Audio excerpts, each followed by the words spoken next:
In this video, we're going to discuss the weight loss plan that helped me lose 70 pounds. So let's crack on. What's up everybody? Welcome back to the channel, or if you're new here, welcome to the channel. My name's Jay from Bearded Iron, and personally I have lost over 70 pounds over the last few years, and this channel is dedicated to help you lose weight.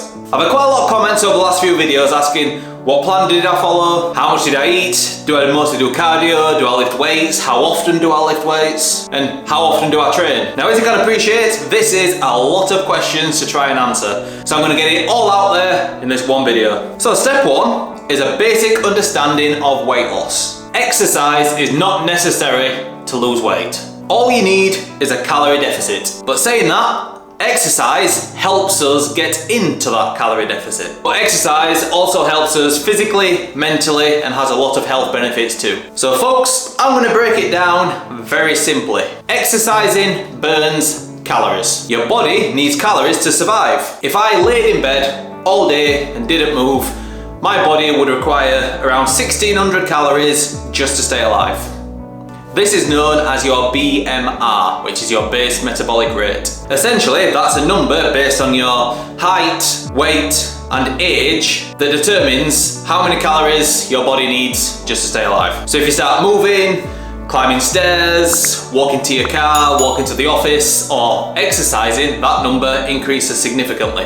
And that becomes your TDEE, which is your total daily energy expenditure. This is the important number. This means that if you would like to eat a little bit more, but still maintain a calorie deficit, you'll need to exercise a little bit more. Essentially, the more you move, the more you can eat. So now we get onto it. What did I do to lose 70 plus pounds? I mean, you've all seen the video, or at least I hope you have. I know 300,000 of you have. We've all seen how big I got, how much I struggled to lose weight, and how much I yo-yo dieted, and I just couldn't stay consistent. To be honest, I started the only way I knew. I knew I needed to sweat more. To me, a sign of weight loss was sweating profusely. So I got myself an exercise bike and I sat on it for an hour a day. No weightlifting, no counting calories, no MyFitnessPal, no understanding of nutrition. All I knew is that I needed to sweat more. And I'll be honest, that's realistically how I lost 75% of my weight. I started with just 15 minutes a day. So I stick an episode of Game of Thrones on and it would take me 4 days to get through an episode because I could only do 15 minutes. Then after a few weeks, it would take me 2 days to get through an episode because I was doing 30-minute sessions. Before long, I could sit on that exercise bike for the full duration of an episode. So 60 minutes cardio every single day. But folks, my plan only consisted of cardio for several months. Once I'd lost around 40 pounds, that's when I decided I wanted to increase my lean body mass. I wanted to lift some weights and I wanted to gain some mass. Now personally, I knew I was still around 30% body fat, so I needed to continue losing weight. So bulking wasn't really an option, and neither was lean bulking, because that would be way too slow, so I knew I needed to stay in a calorie deficit.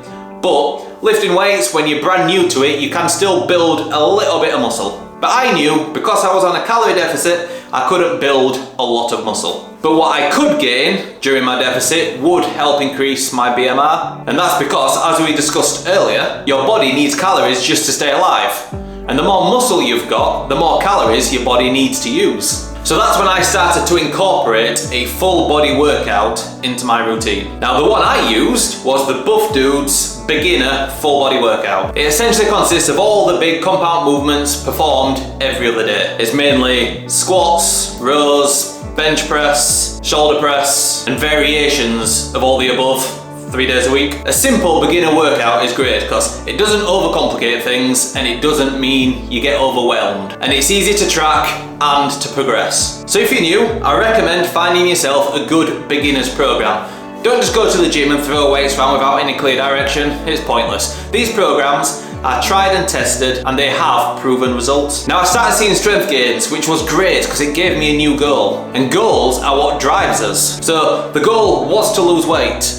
Then the goal was to get stronger. Now the goal is to lean out a bit. So you need to set yourself a goal. Do you want to lose weight? Do you want to run a 5K? Do you want to gain weight? Do you want to do a 5-minute mile? Do you want to climb the 3 peaks? You need to set yourself a goal which will help you stay accountable and motivated. But remember guys, your journey is uniquely yours. What works for me won't necessarily work for you. You need to find what you like and what will keep you consistent. I mean, you're going to learn so much along the way. There's thousands of books and podcasts and videos that you can read and watch, and all these will help work out what works for you. Is there any particular podcasts or books that you can recommend? Drop them in the comments below and I'll check them out. So, why cardio? Well, I've covered this in a previous video, but it's so important, I'm going to summarise again. Cardio is a source of exercise that helps us burn calories. Now, burning calories means we can get into either a deeper deficit, or if you're like me and you like eating food, it means I can eat more and still lose weight. I mean, a prime example, and some people will slate me for this because a lot of people don't believe in the whole risk and reward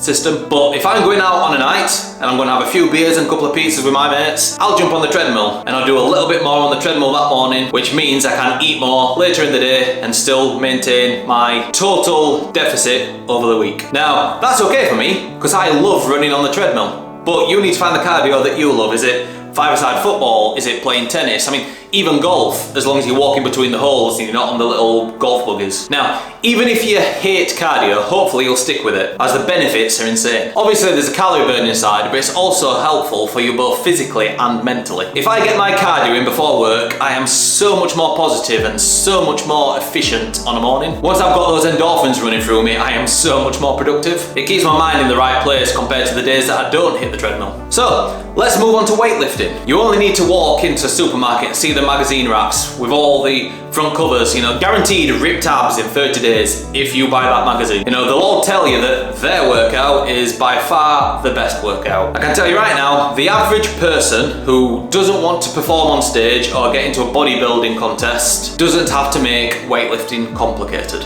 Just keep it simple.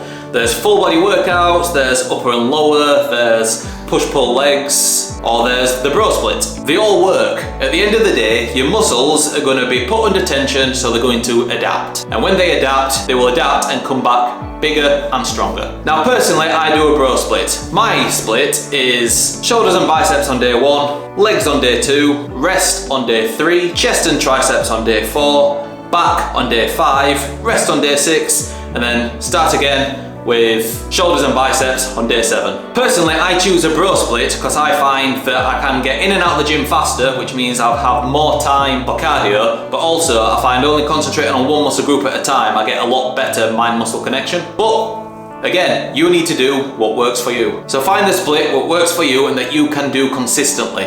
They all work. So while not absolutely necessary, both cardio and weightlifting will absolutely change your body. Now you can either follow the same path that I did, where I predominantly do cardio until I hit a certain point, or you could do both from the start, or you could even just lift weights from the start. Once you increase your lean body mass, the fat will eventually drop off, just a lot slower. The main thing is consistency. You need to do what works for you. What do you enjoy? What fits into your schedule? That's what works for me. What works best for you? Let me know in the comments. And if you found this helpful, please drop me a like and consider subscribing to my channel. See you on the next one. Bearded Iron out.